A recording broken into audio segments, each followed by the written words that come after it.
शिवसेना प्रमुख बाळासाहेब ठाकरेंच्या स्मृतिदिनी ठाकरे बंधूंकडून बाळासाहेबांना अभिवादन। बाळासाहेबांच्या स्मृतीस्थळी राज आणि उद्धव ठाकरे एकत्र।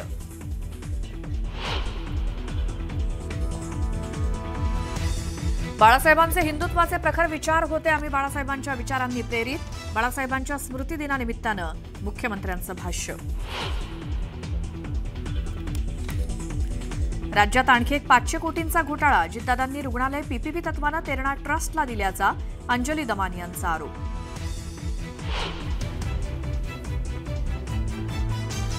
योगेंद्र पवार नगरपालिकेची निवडणूक लढवणार नाहीत, खासदार सुप्रिया सुळेंची माहिती।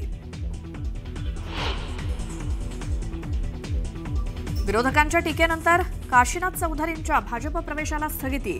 2020 मधील साधू हत्याकांडात प्रमुख आरोपी म्हणून भाजपनंच केला होता आरोप। मालेगावात 24 वर्षीय तरुणाकडनं 3 वर्षांच्या मुलीवर अत्याचार केल्यानंतर खून, आरोपीला पोलिसांकडनं अटक। तर मुख्यमंत्र्यांकडनं मालेगावच्या घटनेवर अधिक कडक कारवाई करणार असल्याचं स्पष्ट। बांगलादेशच्या माजी पंतप्रधान शेख हसीनांना फाशीची शिक्षा देण्याचे आदेश। 2024 मधील हिंसाचार प्रकरणात कोर्टानं सुनावली शिक्षा।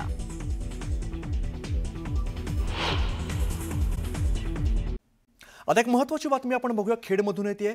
खेडमध्ये निवडणुकीमुळे राजकारण चांगलंच तापलेलं आणि अशामध्येच आजी आणि माजी आमदारांमध्ये आरोप प्रत्यारोप सुरू झालेले आहेत। आमदार बाबाजी काळेंनी शेतकऱ्यांच्या प्रश्नावरती बोलताना मोहितेंचा समाचार घेतलेला आहे, वादग्रस्त विधान केलंय। तर शेतकऱ्यांना कमी मोबदला दिल्याचा आरोप सुद्धा काळेंनी केलेला आहे। तर काळेंच्या आरोपाला मोहितेंनी देखील जोरदार प्रत्युत्तर दिलंय।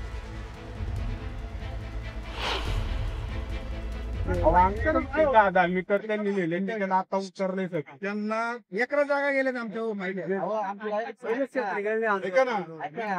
सुद्धा माझी आमदार पलीकडे 8 लाख रुपये रेट मिळाले तुम्हाला 5.5। मी तुमच्या आंदोलनात बसलोय त्यावेळेस मी 10 कार्यक्रम सोडले, दिवसभर त्याच्या बरोबर होतो। तिकडे तुमचे रेट वाढवण्यासाठी वारकरी किंवा आपण जे काही काम करतो हे सांगण्याची वेळ कोणावरही आली नाही पाहिजे, कारण हे सर्व जनता जाणते किंवा जनतेला माहिती आहे की जे काय प्रश्न आहे, प्रत्येक माणूस आहे तो जे तालुक्यामध्ये प्रश्न आहेत त्याच्यावरती निर्णय घेण्यासाठी विद्यमान आमदारांकडे येत असतो। पण त्यांनी केवळ माजी आमदार दिलीपांना मोहिते पाटील यांना लक्ष करून त्यांच्याबाबत वक्तव्य करणं हे चुकीचं आहे आणि निंदनीय आहे। काल जे त्यांनी जे वक्तव्य केलंय आमदार दिलीपांना मोहिते पाटील यांच्याबद्दल, हे खरं निंदनीय बाब आहे। अक्षरशः ते माळ काढून सगळ्यांना दाखवण्याचा प्रयत्न करतायत। म्हणजे त्यांनाच कळत नाहीये की आपल्या गळ्यात माळा आहे की नाही, नेहमी सारखं चेक करणं ह्याला काही अर्थ नाहीये। यापुढे त्यांनी असं वक्तव्य करू नये, कारण संविधानाने जर त्यांना हे जे सन्माननीय पद दिलेलं आहे त्याचा त्यांनी आदर करावा। नवले पुलावरती पुन्हा एकदा अपघात झालेला आहे। पुण्यातील नवले पुलावरती अपघाताची मालिका अजून सुद्धा सुरू दिसते। तीव्र उतारावरून येत 4 ते 5 गाड्यांची धडक झालेली आणि अपघातामध्ये एक कंटेनरसह 3 चारचाकी या वाहनांचं मोठ्या प्रमाणात नुकसान झालंय। तीव्र उतारावरून पुढे आलेल्या गाड्या या एकमेकांना धडकलेल्या बघायला मिळत आहेत। नवले पुलावरती पुन्हा एकदा अपघात झाल्याची माहिती सध्या समोर येते। पुण्यातील नवले पुलावरती अपघाताची मालिका अजूनही सुरू आहे। अभिजित पोते आमचे प्रतिनिधी आपल्याला अधिकची माहिती देत आहेत। अभिजित, खरं तर काही दिवसांपूर्वीच नवले पुलावरती भीषण अपघात झाला, यानंतर अपघाताची मालिका अजूनही सुरू दिसते। नक्कीच आपण पाहतोय की काही दिवसांपूर्वीच पुण्यातल्या नवले पुलावर अगदी भीषण अपघात झाला होता आणि या अपघातात 8 जणांना आपला जीव जो आहे तो गमवावा लागला होता। पण अजूनही या नवले पुलावरच्या अपघाताची मालिका संपत नसताना पाहायला मिळते, कारण आता पुन्हा काही वेळापूर्वी नवले पुलावर सलग 4 ते 5 गाड्यांची धडक झाली आहे। एका कंटेनरसह 3 चारचाकी वाहनाचं नुकसान झालंय। नशीब बलवत तर सुदैवानं या अपघातात कुठलीही जीवितहानी नाहीये किंवा कुणीही जखमी नाहीये। तोच प्रश्न परत निर्माण होतोय की या उतारावरून, तीव्र उतारावरून पुन्हा अपघात होतोय आणि जी जो प्रकार घडतोय तो तसाला तसा घडतोय। वरून उतारानं एखादं मोठं कंटेनर स्पीडनं खाली येताना खालच्या वाहनांना धडक देत। आता पोलिसांकडून जी माहिती मिळाली आहे ही वाहनं हटवण्यात आलेली आहेत हायवे जो आहे तो क्लिअर करण्यात आलाय, पण नवले पुलावर पुन्हा अपघाताचं सत्र सुरूच असलेलं पाहायला मिळतंय. 4 गाड्यांचं मोठं नुकसान या अपघातात झाले. काही दिवसांपूर्वीच अगदी अपघात होऊन 15 ते 16 जण अगदी. जखमी आणि झाले. अभिजित, या अपघाती क्षेत्रावरती काय उपाययोजना करता येतील लवकरात लवकर हे बघणं महत्त्वाचं असेल. धन्यवाद या माहितीसाठी. मुंबईच्या वडाळामधून एक मोठी बातमी समोर येते. वडाळा परिसरातील गॅसच्या मुख्य पाईपलाईनमध्ये तांत्रिक बिघाड झाल्यामुळे रविवारी संध्याकाळपासूनच मुंबईला होणारा सीएनजीचा पुरवठा ठप्प झालेला आहे. सीएनजी ठप्प झाल्याचा मुंबईच्या रस्त्यांवरती धावणाऱ्या रिक्षा असतील, टॅक्सी किंवा कॅबच्या वाहतुकीला मोठा फटका बसलाय. ताडदेव आरटीओ जवळ असणारे सीएनजी स्टेशनवर जवळपास 2.5 ते 3 किलोमीटर इतकी मोठी वाहनांची रांग सध्या बघायला मिळते. आमचे प्रतिनिधी संकेत वरक सध्या आपल्यासोबत, त्यांच्याकडे आपण जाऊया. संकेत, खरं तर कालपासूनच ही अडचण बघायला मिळते. सीएनजीचा पुरवठा कालपासून ठप्प झालेला आहे. आजची काय परिस्थिती दिसते?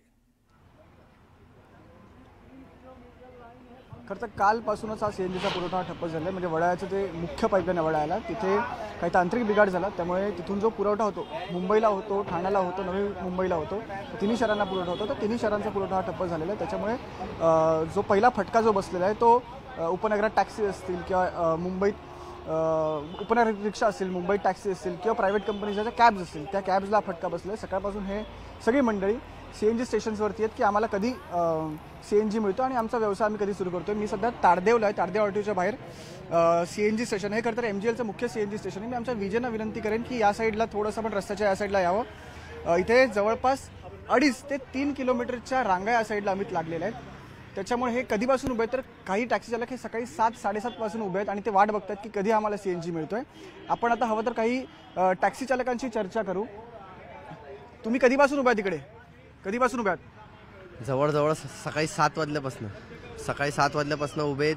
आमचे पण आधी लोक आलेले जे 5 वाजेपासून 6 वाजेपासून उभे आहेत. मध्ये चालू झालेला पंप, पण नंतर परत त्यांनी बंद केलं. त्यांचा जो स्टॉक होता तो संपला. पण आता कधी येईल, परत कधी सुरू होईल पुरवठा, काय सांगितलंय का? असं ते काय सांगता येत नाही अजून. मॅनेजरनी पण नाही सांगितलं, इथे स्थानिक जे आहेत ते. पण हे सांगितलंय की बाबा ओके. संध्याकाळी. तुम्ही कधीपासून उभे आहात? मैं तो 7 बजे से मैं भी आया था, लेकिन लाइन तो इतना ज़्यादा है, जो लाइन आते आते कमरे में तो 3 घंटे 4 घंटे तो लाइन है ही, लेकिन लाइन होने के बावजूद भी 11:30 बजे पंप बंद हुआ. तुम्ही कुठून ते कुठे टॅक्सी चालवता? मी इकडून हाजीलमध्ये टॅक्सी चालवत आहे. हाजीली से महालक्ष्मी स्टेशन पर. तुम्ही कधीपासून उभे आहात? मी 7 वाजता उभा आहे. ओके. आज तुमचं कितीचं नुकसान झालंय? आज माझ्या झालं भाऊ 15 से 2,000 नुकसान झालं आमचं. आपण पाहू शकतो आम्ही तिथे सकाळपासून हे टॅक्सी चालक सगळे उभे आहेत. 1500 ते 2,000 रुपयांचा सगळ्यांचा सकाळपासून अगदी मोठं आर्थिक नुकसान सुद्धा होतंय आणि वाहतुकीवर सुद्धा मोठा परिणाम संकेत बघायला मिळतो. धन्यवाद या माहितीसाठी. दरम्यान ठाण्यात सीएनजीचा तुटवडा झाल्यामुळे ठाण्यामध्ये प्रवाशांचे मोठ्या प्रमाणात हाल होत आहेत. सकाळपासूनच ठाण्यामध्ये सीएनजी नसल्यामुळे रिक्षा आणि ओला प्रवाशांना मिळत नाहीयेत. 1 तास रिक्षाची वाट प्रवाशांना बघावी लागते. याचा आढावा घेतलाय आमचे प्रतिनिधी प्रेम मोरे यांनी. सकाळपासूनच ठाण्यात प्रवाशांचे मोठे हाल होताना पाहायला मिळतात. चाकरमानी वर्गाला जो आहे सीएनजी बंद असल्याचा फटका बसलेला पाहायला मिळतोय.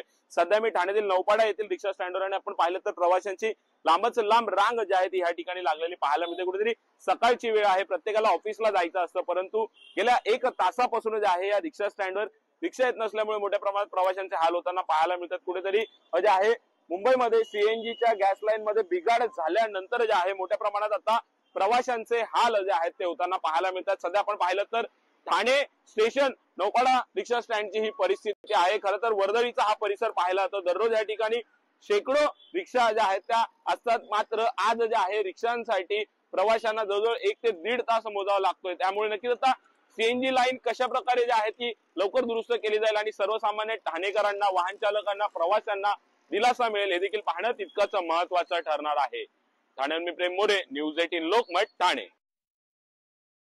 अचानक तुम्ही हे जे बंद करणार तर मी त्यांचं फी पाहिजे ना, की समजा तुम्ही ऑनलाईन बंद करता, मग ऑफलाईन काय तर त्यांनी गाड्या पुरवल्या पाहिजे ना. आता बघा आता ऐन म्हणजे कामावर जाणाऱ्या ह्या टायमालाच अशा टायमाला रिक्षा पण नाही, तो रिक्षाचं प्रमाण कमी आहे. आता भरपूर रिक्षावाले जे आहेत आता ते सीएनजी पंपच्या लाईनचे उभे आहेत, तर सरकारने उपाययोजना करायला पाहिजे. आता काय त्याला इलाज नाही, रिक्षा बंद आहेतच, पण काही सीएनजी रिक्षा चालू आहेत पण त्यात रेग्युलर घेत नाहीत, जिथे जायचं ते बरोबर येत नाहीत.